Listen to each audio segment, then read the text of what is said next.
കയ്യൂർ ചീമേനി പഞ്ചായത്തിന്റെ നേതൃത്വത്തിൽ കയ്യൂർ കുടുംബാരോഗ്യ കേന്ദ്രത്തിന്റെ സഹകരണത്തോടെ നാലിലാംകണ്ടം ഗവൺമെന്റ് യു.പി. സ്കൂളിൽ ക്രിയാത്മക കൗമാര ക്യാമ്പായ മുകുളം 4 സംഘടിപ്പിച്ചു.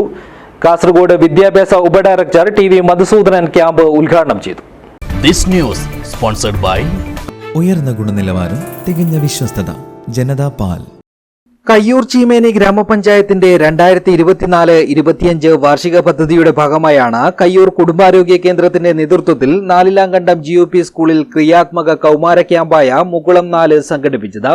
കളിയിലൂടെയും ഗൗരവകരമായ വിഷയങ്ങളിലൂടെയും കൗമാര മനസ്സുകളിൽ അറിവിന്റെ പാലാഴി തീർത്ത ക്യാമ്പ് ഏറെ ക്രിയാത്മകമായി.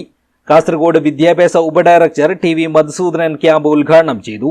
ശരീരത്തിലും അതുപോലെ തന്നെ മാനസികമായും ഒരുപാട് മാറ്റങ്ങൾ സംഭവിക്കുന്നത്. അപ്പൊ ഈ മാറ്റങ്ങൾ സംഭവിക്കുമ്പോൾ നിങ്ങളുടെ രക്ഷിതാക്കൾക്ക് ഈ സമയത്ത് ശരിയായ രീതിയിൽ ഉപദേശങ്ങൾ നിങ്ങൾക്ക് പറഞ്ഞു തരുവാൻ പറ്റിയില്ലെങ്കിൽ വഴിതെറ്റുവാനുള്ള സാധ്യത ഏറ്റവും കൂടുതലുള്ള പ്രായമാണ് കൗമാര പ്രായം. നമുക്ക് ഒരുപാട് കഴിവുണ്ട്, ഇല്ല കഴിവില്ല നിങ്ങൾക്ക്. ഈ കൗമാര പ്രായമാകുമ്പോൾ ആ കഴിവ് 10 മടങ്ങ് കൂടുകയാണ്. അപ്പോൾ ഈ പ്രായത്തിൽ നേരായ ഉപദേശവും കൂട്ടുകെട്ടും ലഭിച്ചില്ലെങ്കിൽ വഴി തെറ്റുവാനുള്ള സാധ്യത, വലിയ കുഴിയിലേക്ക് വീഴുവാനുള്ള സാധ്യത.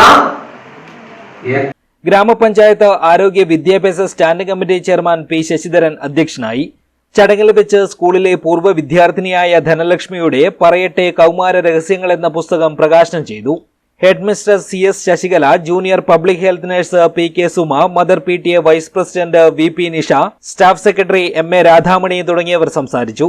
തുടർന്ന് Cheemeni police station IP SHO A Anilkumar ലഹരി പദാർത്ഥങ്ങളുടെ ഉപയോഗം, സൈബർ കുറ്റകൃത്യങ്ങളുടെ പ്രതിരോധം എന്നിവയെക്കുറിച്ച് ക്ലാസ് എടുത്തു. കൗമാരപ്രായത്തിലെ ശാരീരിക മാനസിക വളർച്ചയെക്കുറിച്ചും ജീവിത നൈപുണ്യത്തെക്കുറിച്ചും health inspector K Rajeevan class എടുത്തു. ക്യാമ്പംഗങ്ങളുടെ ബോഡി മാസ് ഇൻഡെക്സ് പരിശോധനയ്ക്ക് ആരോഗ്യവകുപ്പ് ജീവനക്കാരായ junior health inspector AV Sreejith, junior public health nurse PK Suma, ASHA worker Lakshmikutty എന്നിവരും നേതൃത്വം നൽകി. തുടർന്ന് നാടൻപാട്ട് കലാകാരൻ സുഭാഷ് അർഗര നയിച്ച കലാപരിപാടിയും നടന്നു. News bureau, Cheruvathur.